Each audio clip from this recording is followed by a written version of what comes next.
What's going on, Falcon fan? This is your boy Ricardo. Come back at you with another video. Today we're going to talk about some more Atlanta Falcons coaching news.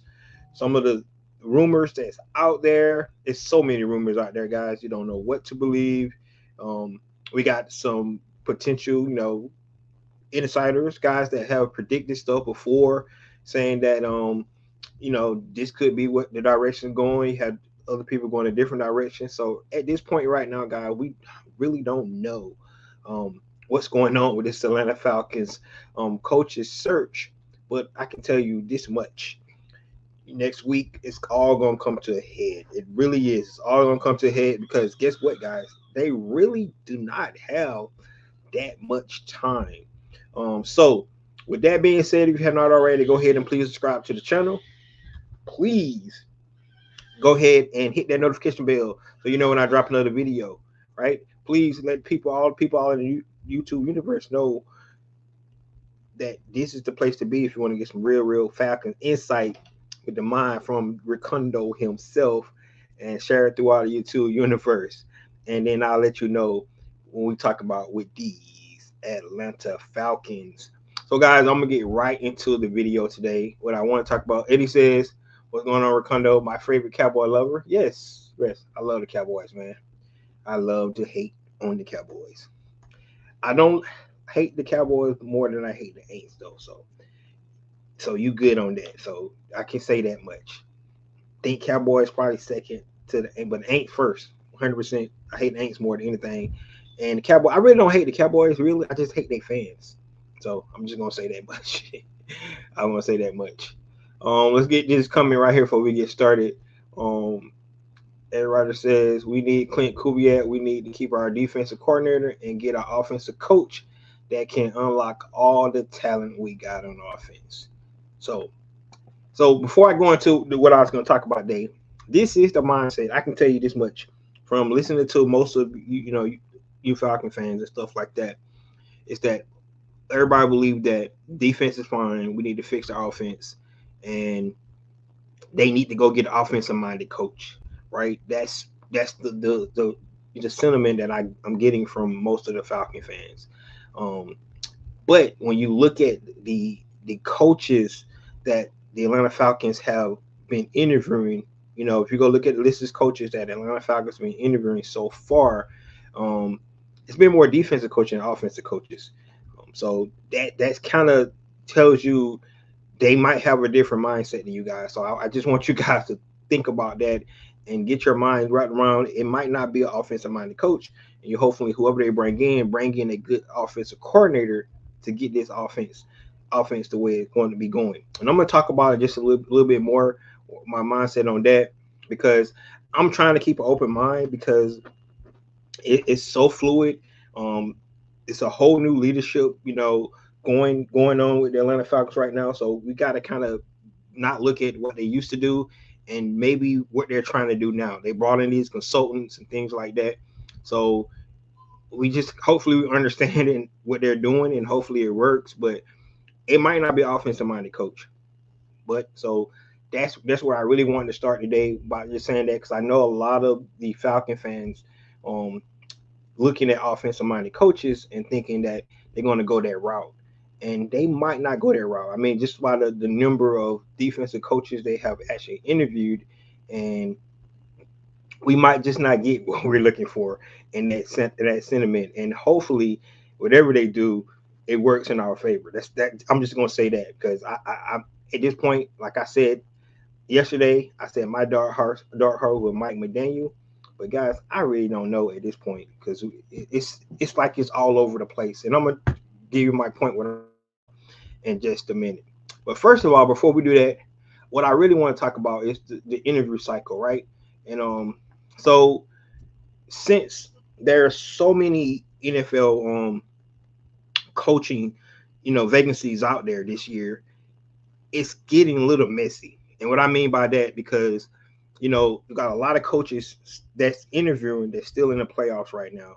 And all those coaches is actually getting, opportunities to interview with all these different teams, right? But the question is, when do you guys get time to like prepare for the games that they got going on, right? So it's kind of messy, man. And you want the coaches to make sure that they're prepared to to do their job that they're currently in, but then you want the team to don't rush the process because they're trying to get these coaches and not do their due diligence and make sure they get the right coaches.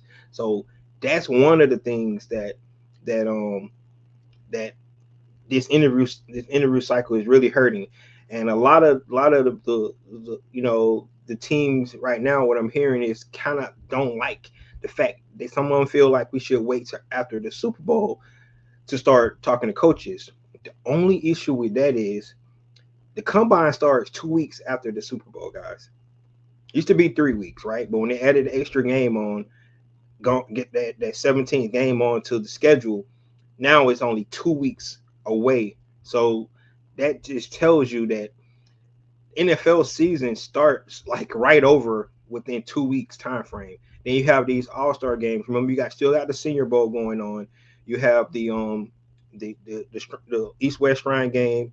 You have all these games going on, and so they get right to work. So it's important for these teams that don't have coaches right now to actually be able to get their self in, get their staff hired, so they can start looking at these rosters and trying to build for 2026.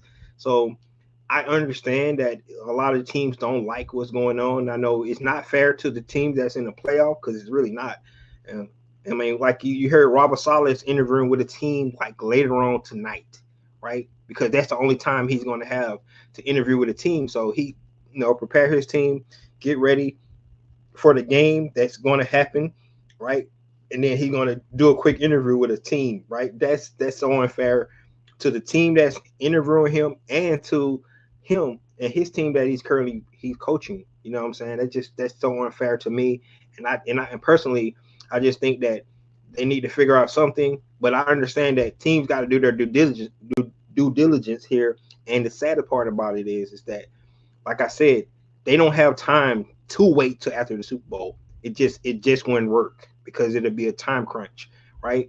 And then the factor to add even more to that, you have to honor those rules that I talked about yesterday, that Rooney Rule, where you have to interview two, minority coaches in person. So that just add even more to it. And if you any minority coaches that you're trying to talk to that's in the playoffs, you have to wait till they're finished before you can get them in person. So it's just a lot, guys. And so and that's one of the things that's going on now, especially when you got 8 vacancies still open, right? It's just a lot, and a lot of these guys are being bounced back and forth from team to teams to teams to teams, and it's that's why at this point in time, guys, we don't know what to believe. You hear a report here, you hear a report there about the Falcons. You don't know what to believe, and that's just the case. So I gotta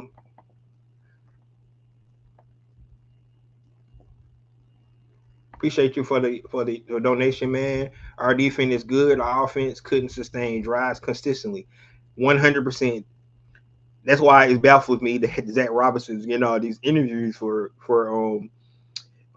offensive coordinator jobs, because our third down, and they did a if you go look at the statistics, third down, Atlanta Falcons was in the bottom half on third down percentages entire season. I told you guys it was a big split between the first 8 games and the last 8 games, but from the entire season, the Atlanta Falcons in the lower half in third down percentages, right? And that's the part you're talking about couldn't sustain drives. We just could not stay on the field, and it looks so hard to me when I watched the Atlanta Falcons play offense this past season.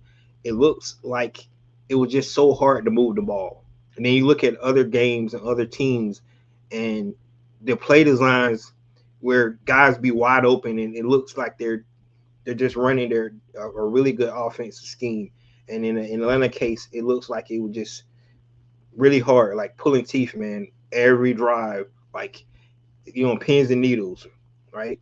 Third and short, everybody knew what was going to happen. It was so predictable. Um, Other guys didn't get involved. I mean, you had your running back probably being second on the team with um, I think he was third because I think it was Drake London, Kyle Pitts came on, of course, at the end. Then Bijan Robinson was third on the team receptions. That's not good when you need your receivers, your other receivers, to be able to be productive, but they wasn't, and you know, it just wasn't a good scheme. So I agree with you, but what I'm saying is just hopefully if they don't go offensive, coach, hopefully they bring in a good offensive play caller to fix this offense, right? That's got to be something that they need to look for. All right, Eddie says, I'm not sold on the former DC. I truly believe Raheem was running him.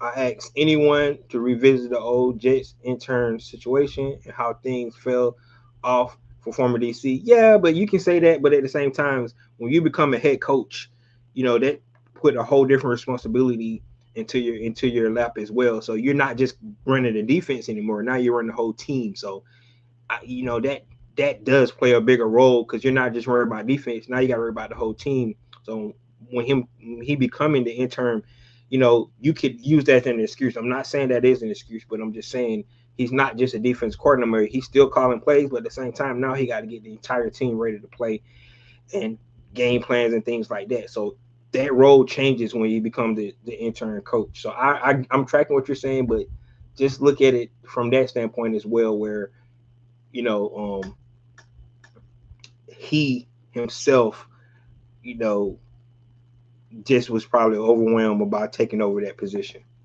Um, Jeff Ulbrich is good he's a good minded head coach in place. Period.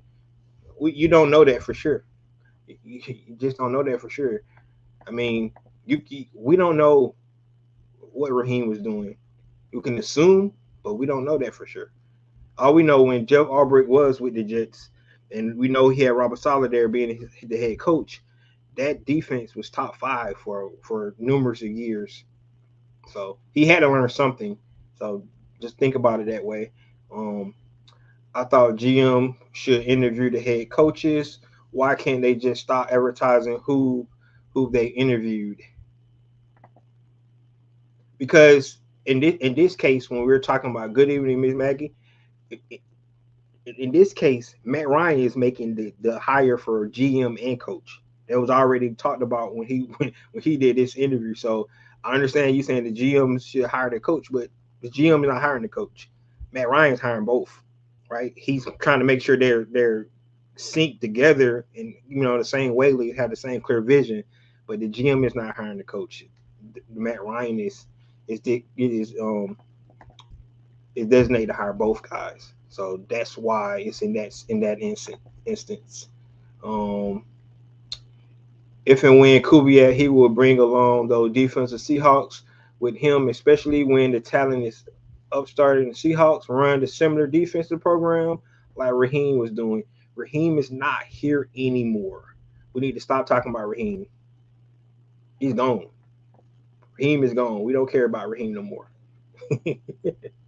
Like he had his chance, man. It's done deal. All right, so guys, before we get into the whole rumors and things like that, I really want to talk about the interview cycle, and so but I do expect the Atlanta Falcons to start second interviews next week. So be on the lookout for those second interviews next week. Um, it's going to be huge to see who they bring in for second interviews, because then it can start bringing a little more clarity who they're actually looking at. So that's one of the things that we definitely look at. Look at those second interviews that starts. It's going to be started next week. If you go back to the rules that I had, next week is the last window, especially for guys that's going on to NFC Championship and the Super Bowl. Next week is the last week, right? Because they can interview guys after the divisional round and then after the Super Bowl. They can't interview guys during the championship week, the NFC and AFC championship week. So that's not on the table. So they need to get their interviews out the way this upcoming week. So, like I said, I expect to see a lot of movement on all the teams, not just the Atlanta Falcons, on all the teams this coming week. Or they're going to be waiting to have the Super Bowl. So it's really going to be interesting to see how they really do that. Right. Before we get into that, it was announced that Atlanta Falcons did finalize their interview with Antonio Pierce, right? So that's one of the guys that was on the list. So Antonio Pierce, another defensive minded guy that their interview today. So they finished that interview today. Also, it was noted that they requested an interview with the Buffalo Bills, Joe Brady, right? And the offensive coordinator for the Buffalo Bills. They requested an interview with him. They told to do that on Sunday. So that interview is supposed to goes on Sunday. This would be the third time they have interviewed Joe Brady for the head coaching job. They interviewed him in 21, they interviewed him in 24, the Raheem cycle, and they interviewed him again. So this would be the third time the Atlanta Falcons have brought in Joe Brady for for interview to be a head coach. So that's an offensive minded coach, of course. At one point in time, the Buffalo Bills had the best offense in the league, right? And you looked at the weapons that they had, wasn't that great of a weapon, but they did have a Josh Allen. So that's something that's just not to sneeze at right there. So, but if you look at that, so this will be the third time they're interviewing Joe Brady. So just think about that. So Antonio Pierce is completed interview with him, which brings the total to 9 guys so far that they have interviewed. Joe Brady would make 10. So look at both of those guys to be interviewed here. And then last but not least, Robert Saleh, they requested an interview with him. I think he's interviewing tonight with the Arizona Cardinals head coach position. And we don't know when he's supposed to interview with the Atlanta Falcons. So and it's interesting about that because when we get into my next topic, we're going to talk about Robert Saleh here in just a minute. Eddie says, "You Ricondo, you misunderstood the point. I'm going to scam into your spot and take over, whatever, man. I know what you're talking about, dude. I know you're talking about. You said Pierce is straight Rooney blogger. Probably, he probably is. Joe Brady will get Penix up to par. Facts. Yep. Joe. Like I said, this is the third time they're interviewing Joe Brady. So, and you saw what he was able to do with Joe Burrow at LSU, right? Because guys, we didn't even know who Joe Burrow was till he got to LSU under Joe Brady that last season. And he had probably one of the greatest college seasons ever, right? Now Mendoza might top that what he's doing right now in the college football playoffs. But that year, Joe Burrow had in college up under Joe Brady was something special. It really was. Now he had weapons. Don't forget who the receivers on that team: Jamar Chase, Justin Jefferson. Those guys didn't hurt that have those guys there. But Joe Burrow had a great last season his collegiate career. So and Joe Brady was part of that. So that is a good point. What he might be able to do with Michael Penix Jr. So be on the lookout for that as well. All right, so let's get into my next topic, guys. Next topic is the GM search. So if you watch the Matt Ryan's press conference, introduced him to be the president of football. They mentioned GM interviews, right? They mentioned GM interviews, and they was gonna go simultaneously with the head coaching interviews. Well, at this point, we haven't heard any. They haven't mentioned any GM interviews at all, right? Now, it was reported before Matt Ryan got hired that those interviews that they did with guys for the president of football could be looked at as interviews for GM as well. And in my opinion, it seems like that's what's happening here because we haven't heard any GM interviews, and we was told they was going to go concurrent together, correct? But we haven't heard about any GM interviews at all, right? So today, Ricky, the insider that really posts about inside NFL stuff, he came out and said that Michael Parsons was getting traded 3 days before Michael Parsons got traded. He talked about John Harbaugh going to the Giants. He was right on that. So he has been right on a couple things.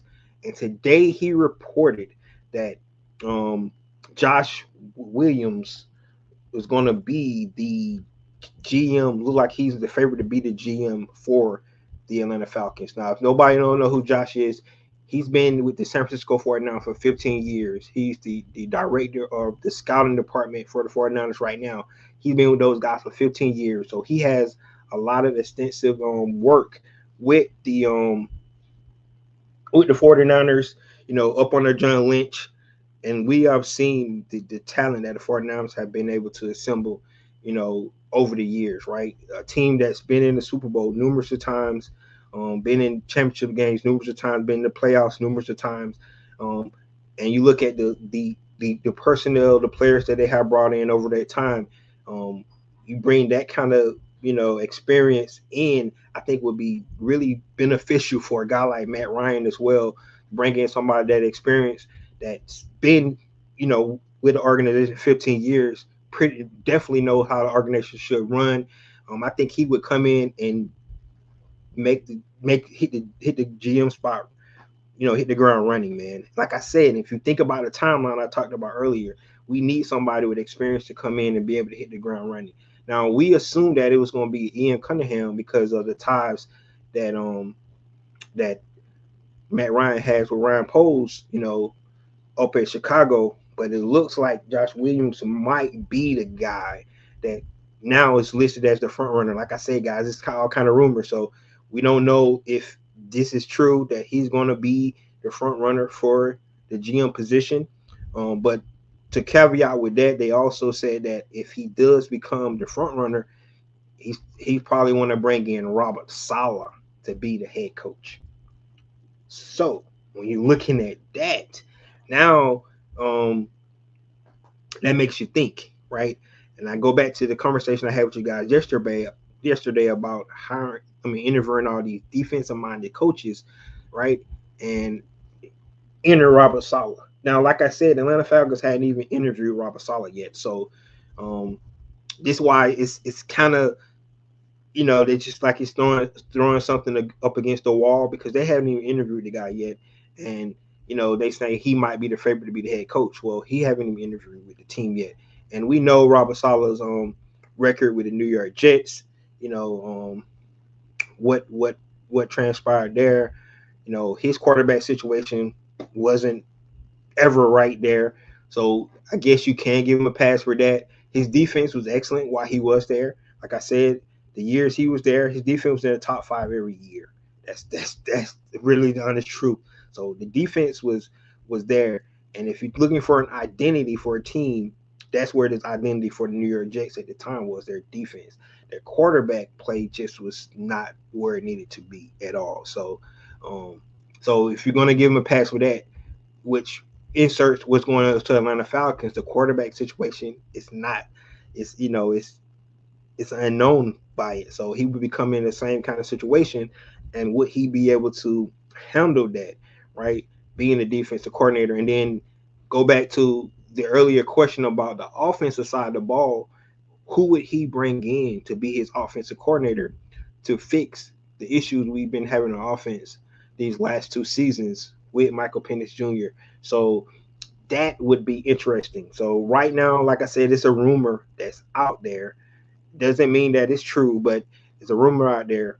A guy that's been predicting, certain things. He was spot on because he had insider info saying that the Atlanta Falcons are looking at Josh to be the GM and Robert Saleh to be the head coach.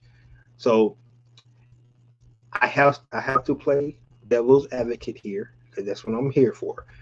I don't like the idea of him coming in. However, if you was to bring a guy like him coming in, I'm thinking about a guy that probably can establish a culture here, right?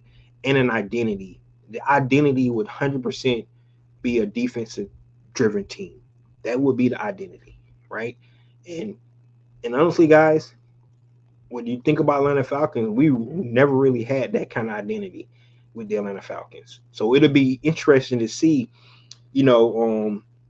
where Matt Ryan, the guy that probably had the most success on offense in Atlanta Falcons history, from for a period of time, to hire a defensive-minded coach and the Atlanta Falcons become a defensive-minded team, and that'll be their identity with a pretty good offense on the other side, right? So it'll be interesting to see if that's the vision and the alignment that Atlanta Falcons trying to go. Like I said, the Atlanta Falcons has never been known for their defense like that. So it'll be interesting to see if that's the new philosophy. Like I said, it's a whole new leadership that's up there and up there Fiery Branch, Matt Ryan at the helm. And maybe, just maybe, guys, they're looking at it something different instead of always saying we're just going to have an explosive offense and do this.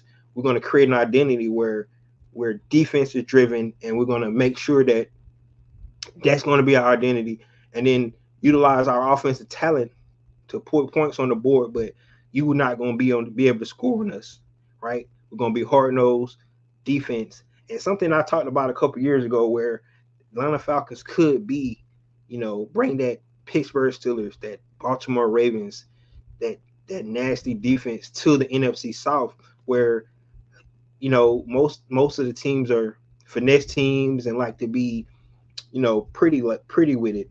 Like Atlanta Falcons have always been, instead of being a defensive minded team. I'm just playing devil's advocate. I want an offensive minded coach. I'm just saying maybe that's their philosophy. We don't know. But if you go down this route and the ideal of them interviewing so many defensive minded coaches, it just could be the way they're going, guys. Just saying. I'm just saying. I don't know. I don't have any inside tips of what's going on in Flowery Branch with their mindset, but it does look like the most guys they're interviewing is on the defensive side of the ball. So maybe it's just a change going on. So that's something that we could, when you sit back and look at it and think about it, just think about it from that standpoint. Let me get some of these comments here.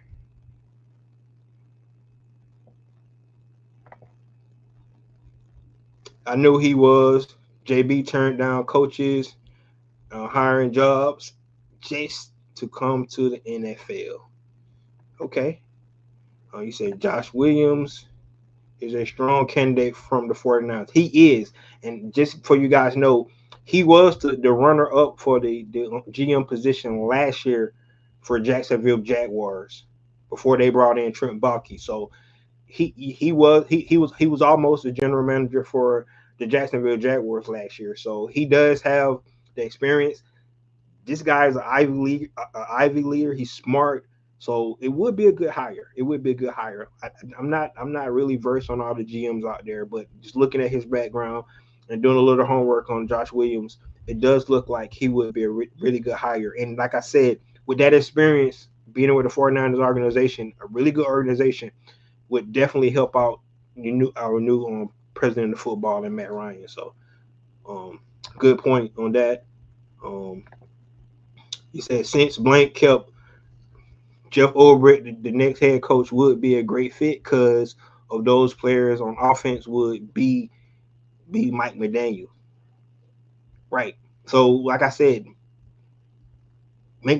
he's my dark horse. I'm just saying it, guys. The kid, like if you go look at some of his interviews and look, how he speaks and his mind, how it works on the offense side of the ball, he's the kind of guy really that you would want to hire and utilize Bijan Robinson like he used A-Chain this year, guys. I mean, just think about what he could do with Bijan Robinson, and, and that arm that Michael Penix got. So I'm just think about that when you think about Mike McDaniel. Ricondo, another video. That's right, man. That's right. I just want someone improving, not hoping the head coach is a good leader. Well, see, it's funny when you say proven, right? Because you got to remember, any coach that coached before, that means they got fired, right?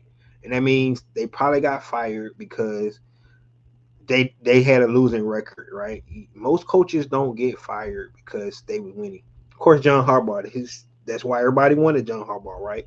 But most of the time when coaches get fired is because they didn't do well, right? Something happened with the team. It wasn't growing. It wasn't going in the right direction. So if you say proven, it's just like sometimes you got to just take a shot with a brand new coach, somebody that never coached before, and see what he can do.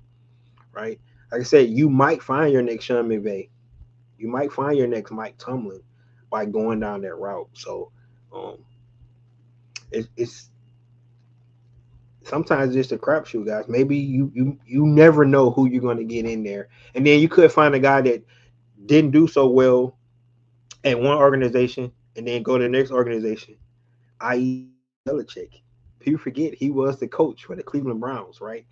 And he didn't do that well in the Cleveland Browns, but then he went on New England, and the rest is history. So, like, you never know what happens. Look at Andy Reid. Andy Reid was a good coach with the Philadelphia Eagles, but he could never get over the hump. Now he goes to the Kansas City Chiefs, been to the Super Bowl 5 times. So a different scenery could be a good thing. So you never know. It could be the fit. It could be you want to make sure you get that sync with the GM and the head coach. So that's the way to look at it. Um, you said Todd Bowles with the Jets had a similar quarterback situation, but landed on his feet in Tampa. Exactly.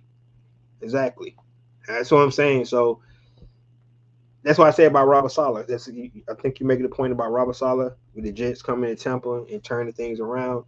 That's correct. The defense identity didn't work with Quinn, and yes, he took them to the Super Bowl. But how did that work for him after?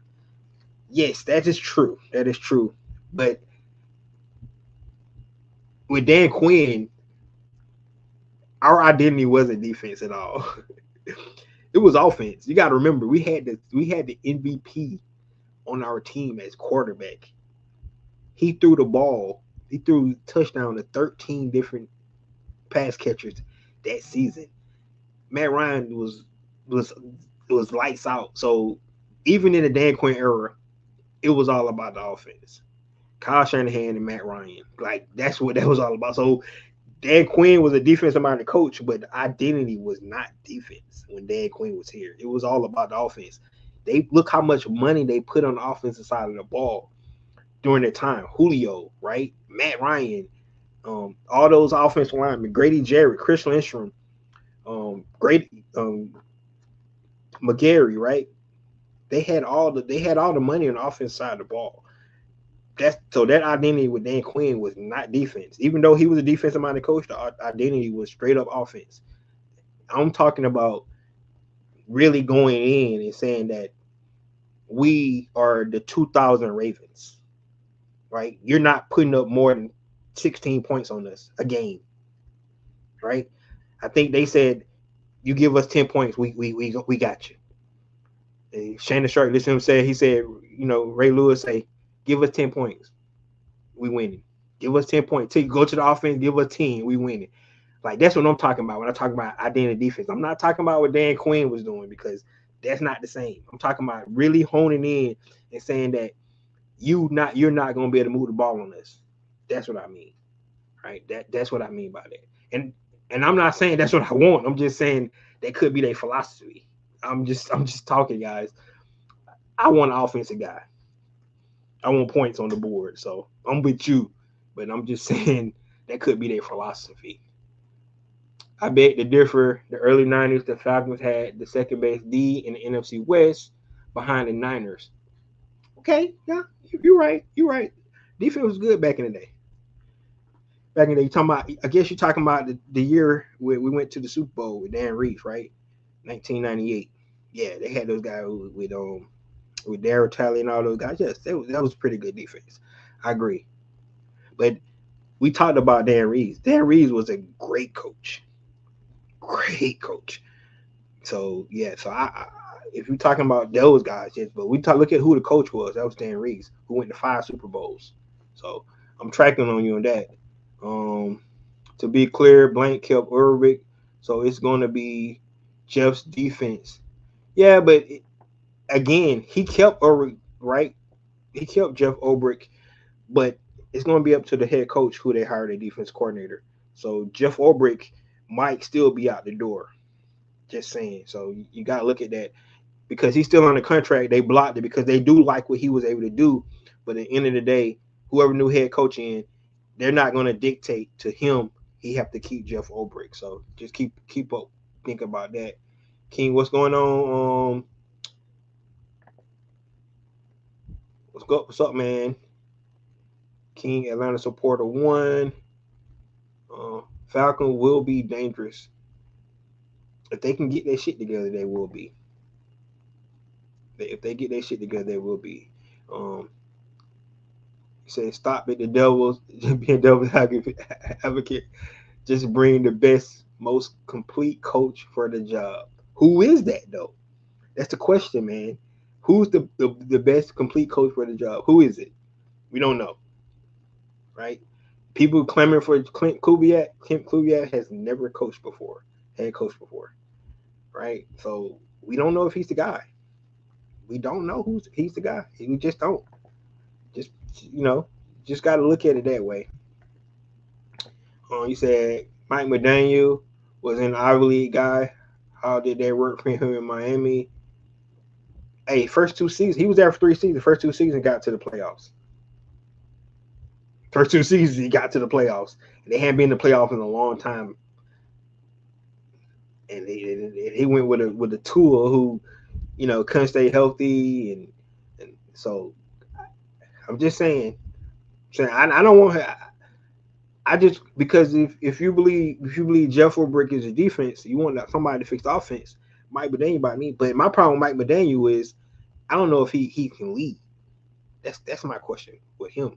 Is he a good leader, right? I would rather have Mike McDaniel honestly for an offensive coordinator, Weiss being the head coach. But it's a lot of head coaching openings out there, and I don't know if he get offered a head coaching job, would he take that job? You know what I'm saying? Pete Carroll, but Belichick won in Cleveland.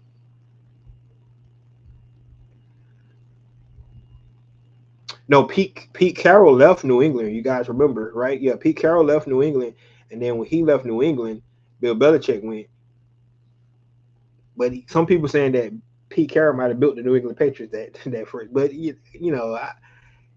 20 years and winning all those divisional, winning all those AFC East titles. I mean, but he did have Tom Brady too.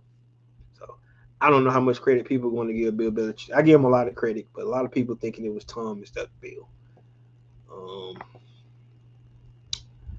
I just don't like the team to being the trial, teams of these coaches. You say you don't want to be the trial. Exactly. We might be that though. And it's because there's so many openings, right? It's not like you got your choice to pick from.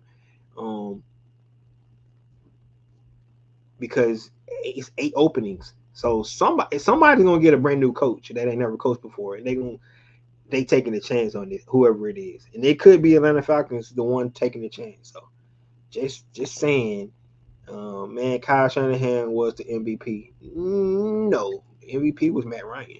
You want to go back and look? Go look at the 2016 MVP, and it'll have Matt Ryan name beside it. They drafted all those offensive players, Ryan Julio, and the rest, 100%. That was Thomas Dimitrov. That's who that was. It was not all those guys I was talking about on the offense side. All those guys who drafted was Thomas Dimitrov. So it wasn't Terry Fontenot. Dan Reed was so great. He lost all 5 Super Bowls. He got him there though, man. He got him there. He did lose all 5 Super Bowls. Touche. But he got him there. We can't even get there. Look at the Cowboys. When last time they been to the Super Bowl? I had to, Eddie. I had to use the Cowboys. And they didn't have anything to do worthy since the departure. Matter of fact, trade for Kyle Shanahan, and we all can stop talking. Well, Kyle Shanahan, the reason Atlanta Falcons lost the Super Bowls in the first place. Just like he lost his 2 Super Bowls that he had since then. He the reason they lost. Because if you just run the ball, Kyle Shanahan, you would have won. He would have won, with the Falcons that year. You run the ball. He would have won against the Kansas City Chiefs that first time. And then the third time he lost against Kansas City Chiefs, Second time he lost against Kansas City Chiefs, he didn't take the ball and like bad coaching. He didn't take the ball at the coin toss, man. That was stupid. So, who should the Falcons bring in and why? Who should the Falcons bring in? I don't know, man. I'm gonna be honest with you. I have no idea. I just hope they bring in somebody that can identify them because if you look at it, guys, look at it like this: the Atlanta Falcons lost 2 overtime games, right? They lost a game where the field goal kicker. They lost 2 games where the field goal kicker missed kicks, right? The first game of the season, the New England game, we could have tied the game there. We lost 2 overtime games, um, and then we lost a game against the New York Jets. I that's just that we should never have lost that game. So we lost a game to the New York Jets. So I don't think the Atlanta Falcons is as far as way so many people trying to make it seem, right? But what you want to do is bring in a coach and a GM that can identify those holes that we have to get us over to get us to win those overtime games, to make the field goals when we have an opportunity to make the field goals, and don't lose to teams that you have no business losing to. That's what I'm talking about. So I don't know who it is, but if they could bring somebody in that's going to fix those things, fix those discrepancies that we had, um, and I think the biggest thing is what Arthur Blank talked about is it's accountability. Um, you have to hold people accountable when stuff like that happens. Special teams, we really lost that New York Jets game because of special teams, right? But then, like I said, we missed 2 field goals in another game and 2 other games, special teams. In the Indianapolis game, we went overtime, but you look at special teams in that game, it was a problem. So special teams was riddled all over a lot of Atlanta Falcon losses, right? So one thing they do, whoever they bring in, they need to fix the special teams. Secondly, everybody been talking about it, all night. It's the offensive side of the ball. We got to get some consistency going offensive side of the ball. That's 100% what needs to happen. And then defense was not perfect, right? Defense did give up points, but the biggest thing for defense is they got to be able to stop the run first. I think they finally fixed the pass rush, which been something that's been hunting the Atlanta Falcons for probably a couple of decades, man, since John Abraham left. Be honest with you, um, but they seem like they finally fixed that. So now they got to be able to stop the run on defense side of the ball and kind of look at their some of their secondary players, especially cornerback too, and fix that. So it's a little holes they got to fix, but it's not a lot, honestly. So, and that's why Raheem probably felt like he could have kept his job because he was right there, but wasn't willing to do the things he needed to do. That's just my opinion with Raheem Morris. Um, Brian Flores would be perfect for the Falcons. I agree. I think I like Brian Flores. What he was able to do with the Miami Dolphins before they let him go, because and I said this earlier. Usually coaches don't get fired with winning records. Brian Flores did. He got fired with a winning record. So that's notable on his behalf. But it looks like he might be the favorite for Pittsburgh right now. So I don't know. And the Atlanta Falcons hadn't even requested an interview with him, so I don't even know if he's on the table. Eddie says Pete Carroll did build that team, but wanted to be over operations too. So Kraft fired him. Then Belichick resigned from the Jets and got him hired immediately. There you go. Yeah, but then he let Bill Belichick be over all the operations. So he still gave in somehow. I don't really understand why he let Pete Carroll go.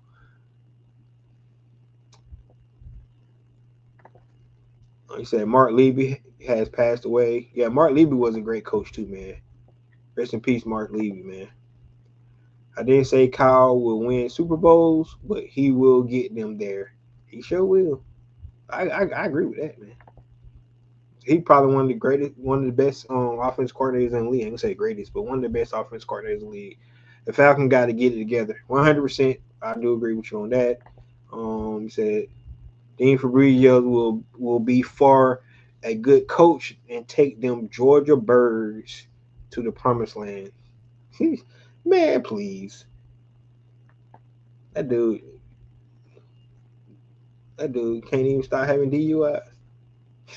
That was a low blow. My bad. Shifting gear, who do you like in the national championship game, Indiana or Miami? I'm going for the underdogs. Everybody's saying the U is back, the U is back, and honestly, I'm just being a hater because I don't want Carson Beck to win because he left Georgia. So I don't care who wins, man. I don't. I'm just being a hater because I don't want Carson Beck to win. So I'm going for Indiana. Matty Ice will fit right in. I hope he do his thing, man. I just hope he do his thing. Uh, uh,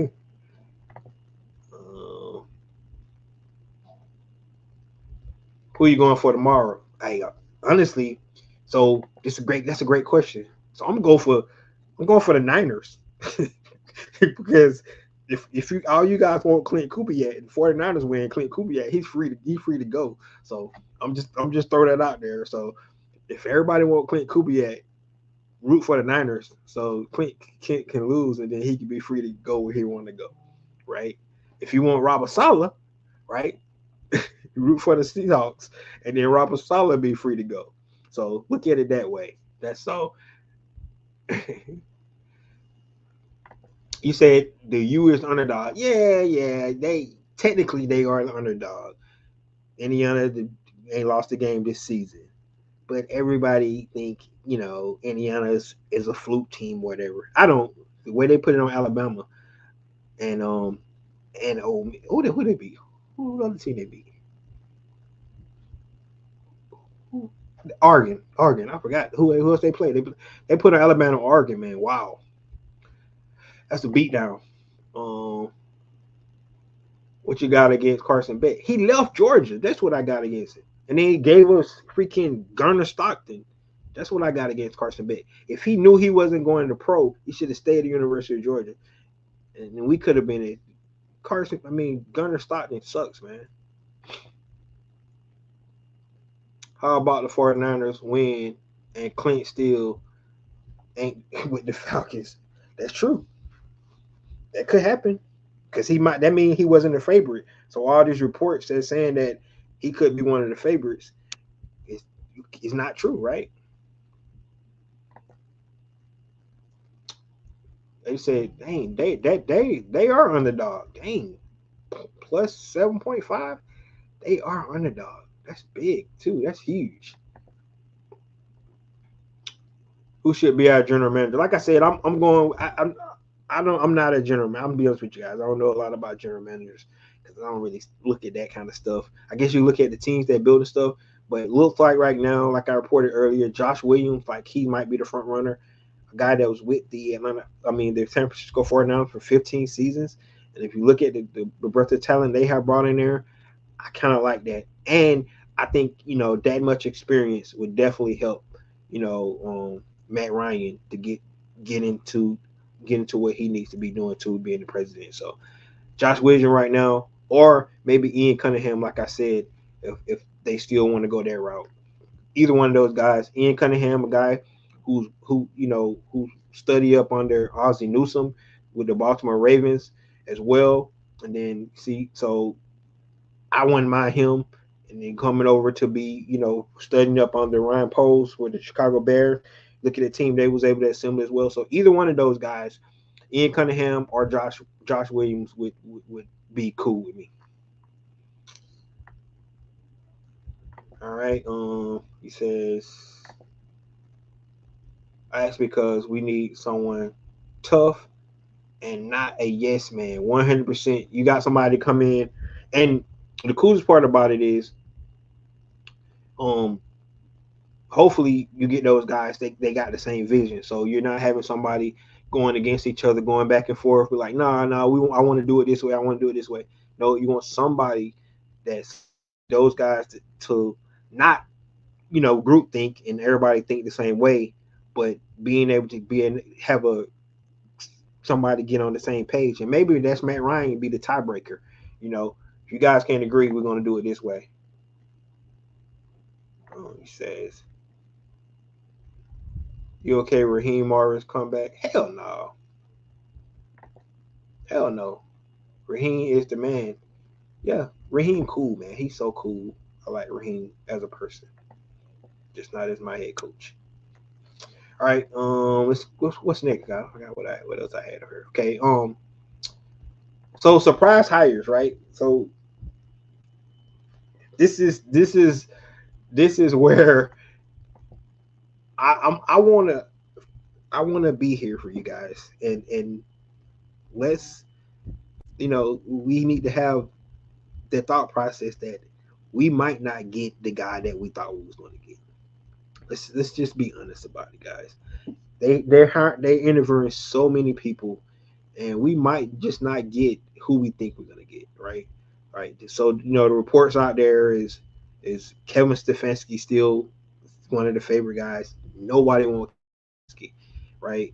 Um, However, I want to pose to it. I want to pose because everybody looking at those last 2 years, right? But man, I don't know those last 2 years. If he can explain to me what happened, those last 2 years, I might be able to, work with it because the years but prior to that was decent. It were guys, it was decent, right? And then the word is that it wasn't his decision to bring in Deshaun Watson, give away 3 first-round picks. You know that hurt the team. You give away 3 first-round picks, you got that much money locked in at one position where it's hard for you to build a team to get to where you want to go, right? So whoever made the decision to give up 3 first-round pick, get Deshaun Watson, who did not pan out like they wanted him to, right? Um, so he could be the guy. So like I said, like he's not my number one guy, but I don't know if I'd be really upset if they hire Kevin Stefanski, right? I'm not 100% because the rumor is Matt Ryan wanted somebody with head coaching experience. If that's the case, Kevin Stefanski would fit that mold, right? Like I said, Robert Saleh would fit that mold as well, right? Um, like I said, it could be Jesse Mentor, the guy they hired, they interviewed yesterday. He's an up and rising star, according to a lot of people, and he could be somebody they're looking in. And like I said, this could be somebody that they want to build with a young coach, and he could be the next John Harbaugh, right, or the next Mike Tomlin, or the next Sean McVay.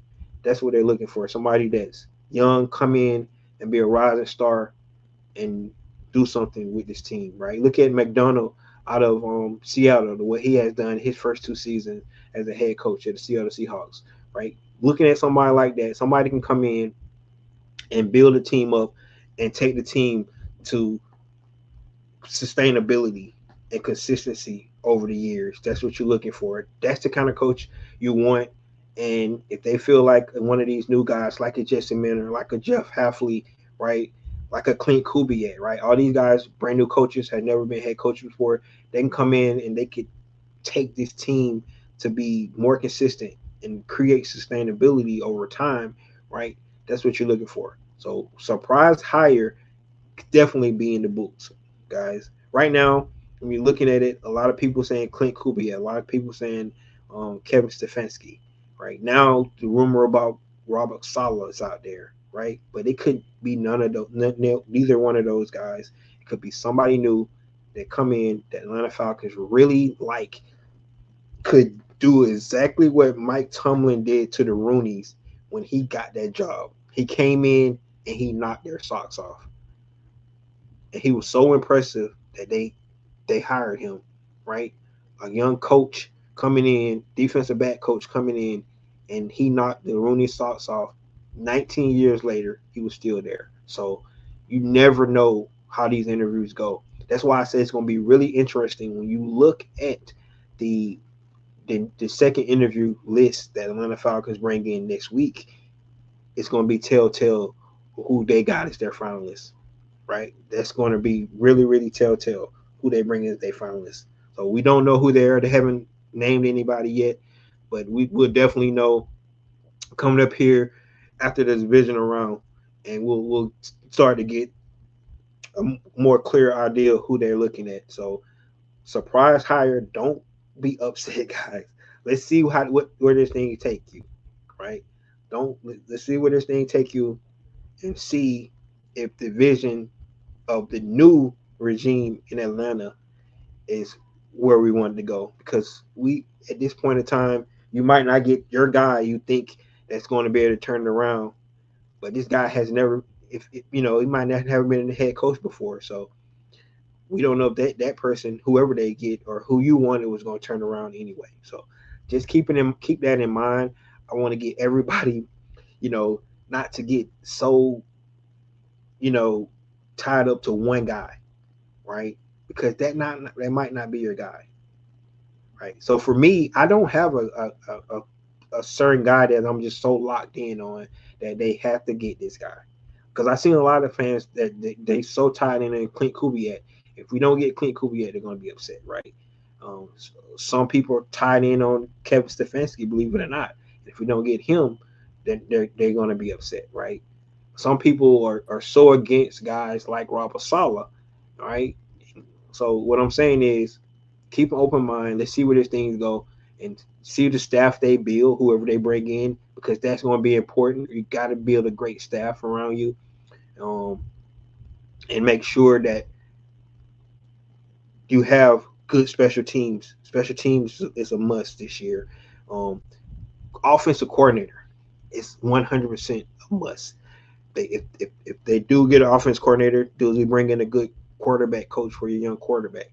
These are the things you're looking at. So even whoever they bring in as the head coach, the staff that they assemble is going to be important as well. So let's look at that, right? See if they bring in a Jimmy Lake, right, or a Zach Robinson, who has never called plays before. See if somebody make a mistake like that, and then hoping it pans out and work like they want it to. Or maybe they bring in a seasoned play caller, somebody that they seen that have reps in that knows how to call plays, right? It could be Joe Brady, guys. He could be the guy. Remember, this is the third time Atlanta Falcons have interviewed Joe Brady, and maybe this time, you know, third time, third time is a charm. So you never know who they bringing in. We got a comment here. It says, for anyone just joining, he's talking about his transition. Please be respectful. Yep. All right. Let's see here.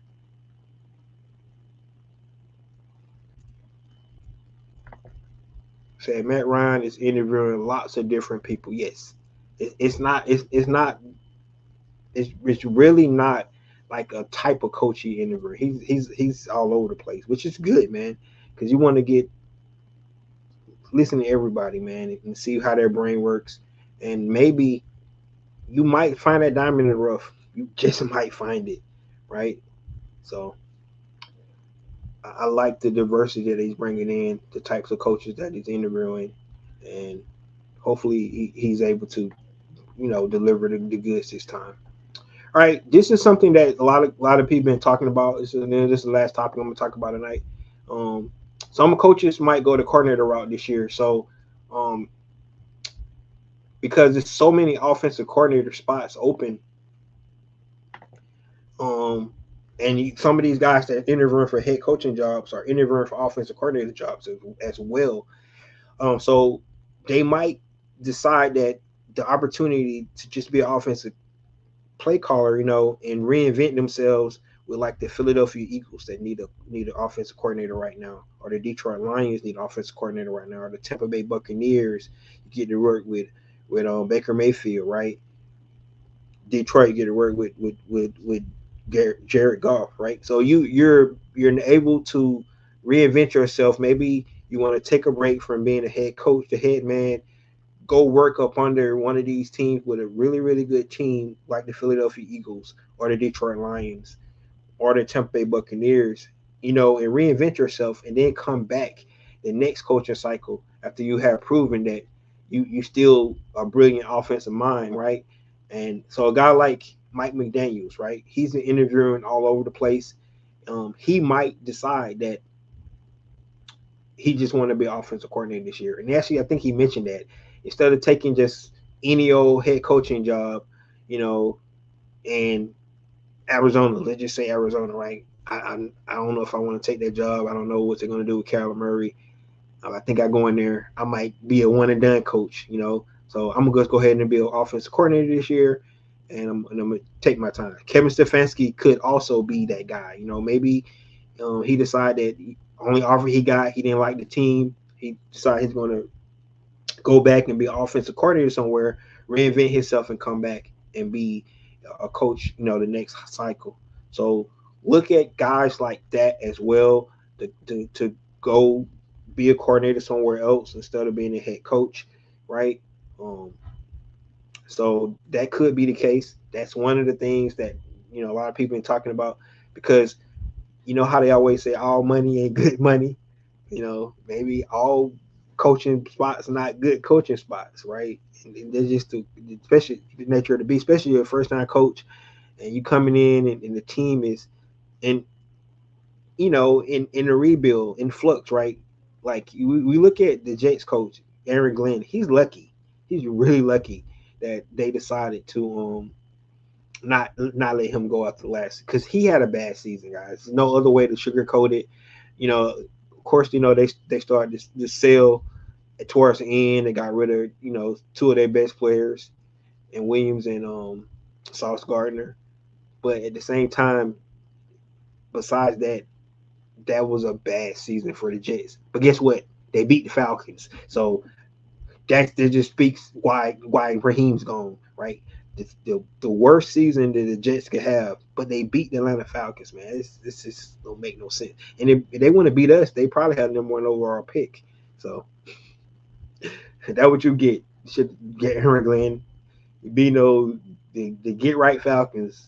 If you want to get right, play the Falcons, and that's what they did. And then knocked them out of being the number one draft pick because that one win they won against us, knocked them out of it. So how about that? So that's what you get. But you know, some situations you look at what happened to Gerard Mayo, right? He one season, and then a coach come in the market that you weren't expecting, and Robert Kraft go ahead and make a decision. He gonna cut bait with Jamar Mayo and go get coach he wanted all along, right? Because he didn't know he was on the market. That could definitely happen, guys. That could definitely happen for these young coaches that come in with teams and don't have a really good season their first season. To me, I'm gonna be honest with you, the most difficult job to take, in my opinion, out of these teams is the Baltimore Ravens job because they have their guy, two-time MVP, a guy that so the expectations for Baltimore is going to be high. Who for whatever coach goes in there, it's going to be high, man. It is. So to me, that's the most difficult job to take. You need to be ready to go because they're going to expect you to get Lamar back to his MVP playing level and being back in contention to try to win the Super Bowl. That's the expectations for the Baltimore Ravens. I'm not saying the other teams, you know, they're in those expectations, but however, you can look at all the other teams around the league and be like, it's some question marks there, right? So, of course, with Atlanta, the quarterback situation, the Cardinals, the quarterback situation, the Raiders is 100%, rebuild, right? They're drafting their quarterback, probably number one overall. The Browns, quarterback situation. The Titans, rebuild. See, so those you can look at it and kind of look at the landscape of the vacancies, and in my opinion, the toughest one is the Baltimore Ravens. So, guys, thank you guys for tuning in today. I really like to give you some news about what's going on with these coaching searches. I tell everybody if you got your favorite coach on these teams this weekend, I guess you just root for the opposing team. and your coach will be ready to roll. So that's the way you look at it. I have no dog in the fight. I don't care who wins. I just want to see good football like we saw wild card weekend because that was exciting. I know the Seattle Seahawks are praying that Sam Darnold could go with that oblique injury he had. Um, However, the 49ers are still a depleted team, right? They pulled off a miracle in Philadelphia with all their starters, all the starters out at certain positions. They just lost George Kittle, so still, in my opinion, even if Sam Darnold does not play, I still think the Seahawks will be the favorite because besides the quarterback, that they're in Drew Lock, you know, he probably can win some games from. We'll see, and that would definitely um, tell you about Clint Kubiak. If Sam Darnold does not go and Drew Lock has to step in there, and Clint Kubiak still calls an excellent game, yeah, he's the guy. I'm gonna say it right now. If he can go in and win a game with Drew Lock, he's the guy. So just go ahead and put that out there. Let's do that. So let's just go ahead and say that right now. Um, but there you have it, guys. That's what's going on. The coaching news for the Atlanta Falcons around the league, and we'll see who ends up being the guy. New news that came in today, 100% was Josh Williams and potentially Robert Saleh being that dynamic duo coming from San Francisco 49ers. Right now, you're looking at the better favorites. It's still Clint Kubiak and Kevin Stefanski. That's if you're betting on it right now, that's where they have, betting right now who's going to be the next head coach for the Atlanta Falcons. Like I said, my dark horse, I'm still going to stick with it, like McDaniels, um, because I just think he has some offensive chops there. And if we're looking to try to fix the offensive side of the ball, that's where we're going to go. And in that case, I think they probably keep Jeff Ulbrich and keep the defense intact, and we'll see who we hire as special team coach, so on and so forth. So um, let's see how this thing, end up, man. Because we gonna have a lot to talk about.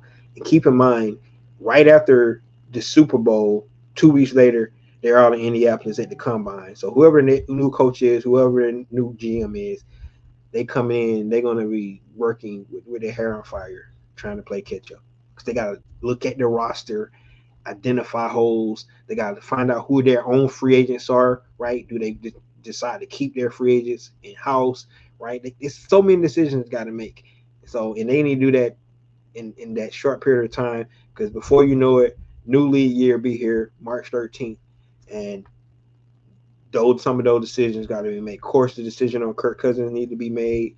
Whether they're going to franchise a guy like Kyle Pitts would need to be made. So it's a lot of stuff, and then free agency opened up as well, and that's going to be a huge time frame to maybe try to fix some of these holes that Atlanta Falcons got. We don't have a first round pick this year. They need to put that into they cabinet too and figure out how they're going to maneuver the draft as well. So it's a lot of things that the Atlanta Falcons new brass gonna have to think about, and they need to hit the ground running. Like right now, those front offices are already working on all this stuff. All other front offices, even the ones in the playoffs, their front office is working on all this behind the scenes stuff, getting ready for what's going to happen 2 weeks after the Super Bowl. And Atlanta Falcons and the other 8 teams that's still looking for coaches is behind the power curve. So that's where we're at, guys. Thank you guys for tuning in. If we get any more news, any more updates, any more coaching high interviews, I'll definitely come back on and get your thoughts on those things. This is your boy Ricondo coming back at you with another video. Peace.